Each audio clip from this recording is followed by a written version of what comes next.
Welcome to the official ABA Law Student Podcast, where we talk about issues that affect law students and recent grads, from finals and graduation to the bar exam and finding a job. This show is your trusted resource for the next big step. You're listening to the Legal Talk Network. Hello, and welcome to another edition of the ABA Law Student Podcast. I'm Meg Steenburgh, a 2L at Syracuse University College of Law JDI program. This episode is sponsored by NBI. Taught by experienced practitioners, NBI provides practical, skill-based CLE courses attorneys have trusted more than 35 years. Discover what NBI has to offer at nbi-sems.com. Today, we are honored to have with us Lauren Jackson, Assistant Director of Career Services at Howard University School of Law in Washington, D.C. Lauren is a legacy-focused attorney with her own consulting agency. She is also the founder of Instilling My Ability to Naturally Embrace Excellence Incorporated, an organization dedicated to the elevation of Black girls. Lauren's legal training began as a student, now graduate of the historic Howard University School of Law. In addition to her Juris Doctor, she obtained a bachelor's in business administration and master's in public administration from Seton Hall University. Lauren received valuable experience through her work with the Human Services Council of New York City, the New York State Department of Human and Civil Rights, and the U.S. Attorney's Office for the District of Columbia, and the Lawyers Committee for Civil Rights under Law. She gained judicial insight during her externship with the District Court of the District of Columbia and postgraduate clerkship with the New Jersey Superior Court. Her legal career was advanced as an associate with a large firm in New Jersey and now serves as the Assistant Director of Career Services for Howard University School of Law, dedicated to providing students and graduates with a foundation for successful career development and advancement in a wide variety of settings. Thank you, Lauren, for joining us today. Thank you for having me. Well, I've got to start first with two words: pandemic, career. Those are two very difficult words to marry. How have you handled career services during a pandemic? So it has been extremely interesting. I will say primarily one, because I transitioned into this role during the pandemic. We were pretty much at the height of it when I joined Howard's career services team. And so obviously with that being said, I came into the thick of it right when we were doing the transition for on-campus interviews, 3Ls trying to figure out what is happening with the job market. So it has been a very interesting time, to say the least. So what does that job interview process look like right now? It's all remote then, and you're trying to teach that side of things? Absolutely. So everything has been remote, particularly from an interview standpoint. Like most schools, Howard hosted our on-campus interviews virtually in January, and we are preparing to do it again in August because most places of employment have decided to revert back to the original schedule. So this is the first time that I think a lot of people are doing OCIs twice in a year, and it is very stressful, to say the least. What does the job market look like now, and how has it changed? What we're starting to see is opportunities come back, right? I think when I first started, we saw a lot of places of employment either suspend their summer programs or summer hiring. But now I think most places have gotten to the point like, okay, we can do this remotely if we need to. We've taken a good look at, what resources we need, where did we need to cut. Unfortunately, there were some cuts made, but they're willing to bring back on people to hire. So I think it's starting to bounce back, knock on wood, a little bit.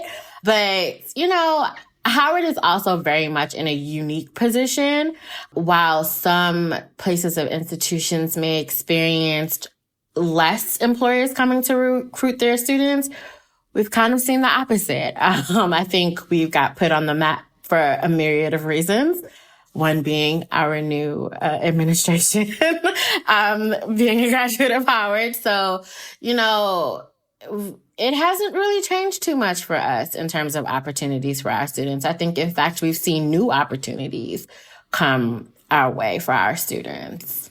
Well, that's what I was going to ask you. So over this year, you've seen so many incredible things happening, including hopefully the growth just within America itself and movements like Black Lives Matter, as well as a vice president, just so many incredible opportunities. So have you seen growth then within opportunities for law students and lawyers?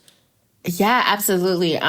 Funny enough, because I was a student at Howard, right? So when I'm guiding our students now, I'm like, dag, I wish I had this opportunity when I was a law student. Like, can I go back and do it again? But yeah, we've seen, a myriad of sectors now coming to recruit at Howard. Not just law firms, not just general public defenders or prosecutors' offices. In-house are now coming. More nonprofit organizations are now coming, NGOs, so things of that nature. So we've been able to now offer a robust set of offerings for our current students. And it's been amazing to see, especially because, a lot of students come to Howard with being unsure what they want to do in their practice area, right? And so we've been able to partner on programming throughout the year that has helped shape what that can look like, and not just a traditional path that you hear about before coming to law school. When do you first start interacting with students? Do you interact as prospective students and say, if you come to Howard, these are the opportunities? Do you start later when you're a 1, a 2, a 3L? When do you start first interacting? So we introduce ourselves outreach to students where we've had this year, things are virtual, right? So we've had, admissions panels for students, prospective students, and we've introduced the Office of Career Services to them. In terms of actually doing work with our students, once they come for orientation, we're a part of their 1L orientation to kind of get the ball rolling and get them thinking about, okay, here's how you begin to set out your legal career, right? It doesn't start when you get your first summer internship. It starts when you start making those connections with your classmates, with, the guest speakers that may come to speak to you. It starts with learning how to utilize your professors as part of your network. So from a career services standpoint, we want our students to understand that we're not just here to help you find a job, right? We're not a placement agency, but we're here trying to get you to understand that the minute you step foot as a Howard Law student, that is the minute that your legal career has started. So how do we help you understand how to navigate that process so that by the time you're walking across the stage and you become an alum, you've already set yourself up for success? That's so fascinating. So for law students right now who've not begun that thought process, really it's important to from that first moment. Absolutely. Absolutely. I think one of the things too that I always pride in, talking to students about, it's not just about networking up, right? It's networking across from you, because you never know who's in somebody's network that's sitting in a class next to you. As I'm sure at all law students, somebody's parent could be a judge. Somebody's, cousin could be at the corporation that you're trying to go to. So be a good person when you step foot on campus, because you have no idea where your next opportunity may come from. Oh, such great advice. Well, I think, another question a lot have is like, how does law school track with a career? Because at times they almost seem to be separate silos, especially if you want to do something that maybe not the track for what's on the bar. So how do you suggest people approach law school? Do you say, okay, well, if you're interested in something like national security, take classes like that. Don't worry about the bar as much, and you'll do that during bar review? Or do you say, take the bar classes and use your connections to get toward, something like national security? How do you approach that and suggest to students? Sure. So I think my approach and, Howard's approach is kind of a mix of both, right? We highly encourage you to take the bar classes when they're offered, but leave room in your schedule to have that extra course that can help you gain a little bit of knowledge in that area that you want. I know for us at Howard, we have legal writing requirements for each year that you're in school. So you have a legal writing 1, 2, and 3. For legal writing 3, though, that's generally you writing a scholarly article, and you can do that with a paper course.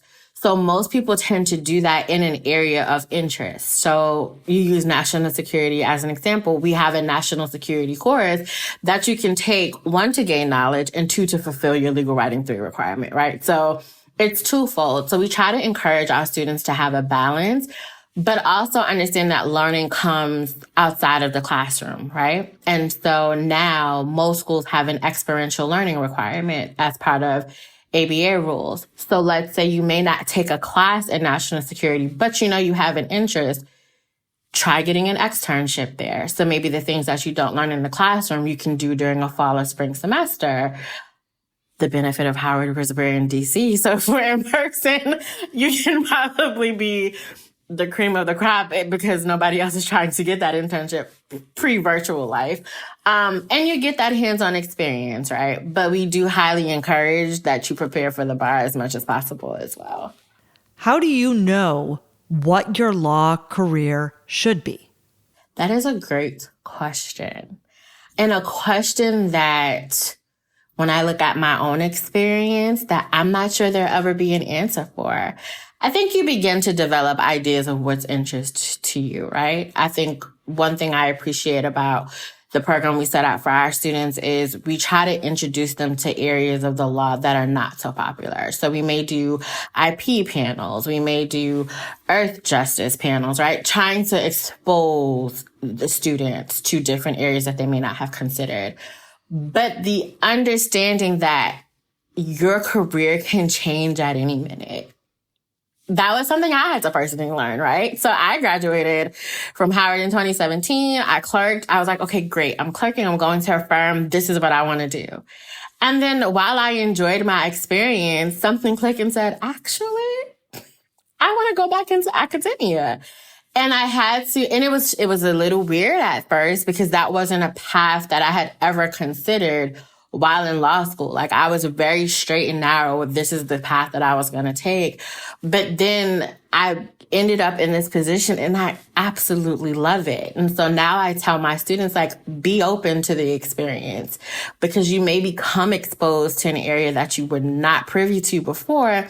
And it's okay to switch if you want to. We are speaking with Lauren Jackson, Assistant Director of Career Services at Howard University School of Law. We'll be right back.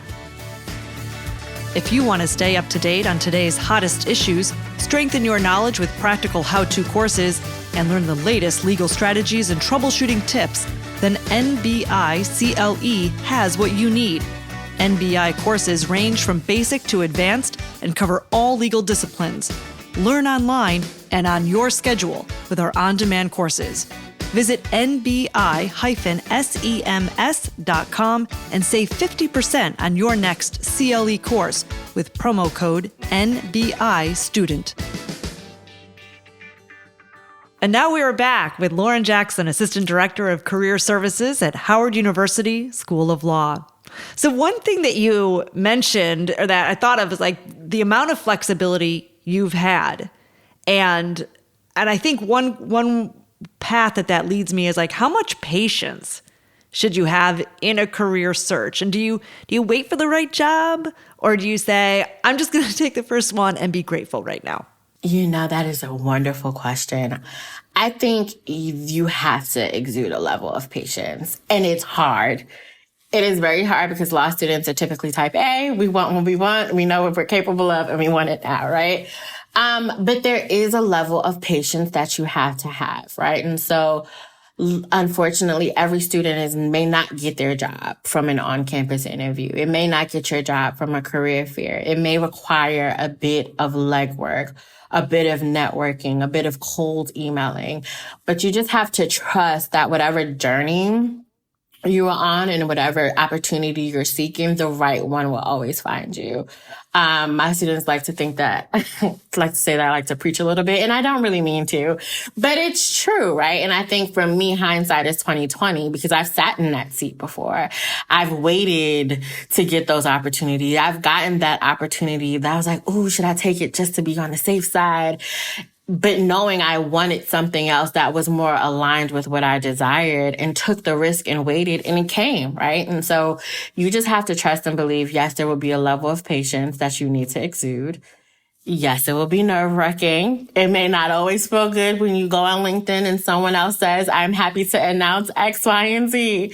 But whatever position that is for you, it will always come to you if it's meant to be.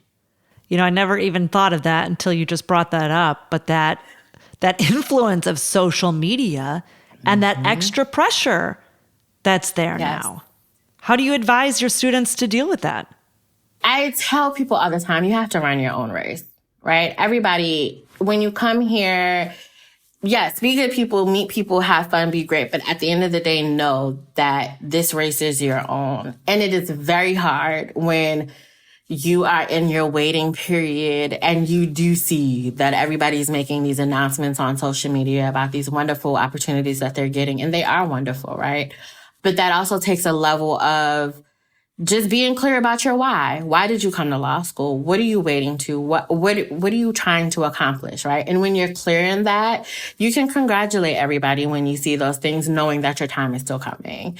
And, it's easier said than done. I'm not used to that point, right? We are all still very much human. But that's the best way that I try to advise, is just as a reminder, like, listen, your race is your own and it's going to work out. And it always does. So besides patience, what do you think is the most important characteristic that a law school student should possess, or a lawyer? Is it sort of that flexibility you also addressed, or what do you think is the most important characteristic? I think the most important characteristic would be just remain open-minded, because particularly when it comes to your career, right? Remain open-minded that we all may have a staple place that could be our dream job. But sometimes your dream job, the work you want to do that is your dream, can be accomplished, and it doesn't necessarily have to be accomplished in a way that you thought it would. For example, I have students all the time that say, Ms. Jackson, I want to go into intellectual property and I want to do it here with this particular firm. And when they explain what it is that they're trying to accomplish, I'm like, you're probably better suited for the USPTO. But again, it's that working with them to understand, you've been so tunnel visioned on this that you haven't seen that there's something else that is probably better suited for you. And so if you can remain open and talk to people, right, and see what's out there, you may end up in a much better situation than you thought you wanted. So, Lauren, you're a perfect example of this, as getting out there as a lawyer and then switching career after a few years out there. How often do you see graduates coming to you as lawyers, as older adults, and saying, I've gone in the wrong direction, or I want to head in I'm just kind of tired of it and want to head in a new direction? Yeah, we see that often, right? I think the beautiful thing about Howard, as I think most career services office, is once you're a student, you are forever access to the career services office. And so I sometimes help my own classmates figure out, the best thing for them to do. So it happens more often than not. And it's funny because when I took the role, I was just kind of like, oh, okay. That's fine, right? You realize today that you want to do a completely different career path. And I think it's great, because the reality of the situation is you want to do the thing that makes you happy. Where are you going to thrive, right? And while our first jobs may not always be that, if you can figure out what type of environment you need, what type of work brings you joy, and just all of that, the earlier the better, then great. But if you realize one day after 10 years, you know what? I just want to practice in a different aspect, that's also great. I think as long as you get to that point of finding what makes you happy, that is key. Has this pandemic brought some of that to you, where people have said, you know what, this is not worth it anymore? Yes, it has. And I'm not surprised, actually. I think we've had a lot of time to reevaluate just life in general, right? Especially in the beginning of the pandemic, when everybody was used to being home and you're just sitting with yourself and you're thinking okay, well, what is this life thing all about, right? And so I think a lot of people have come to realizations that, you know what?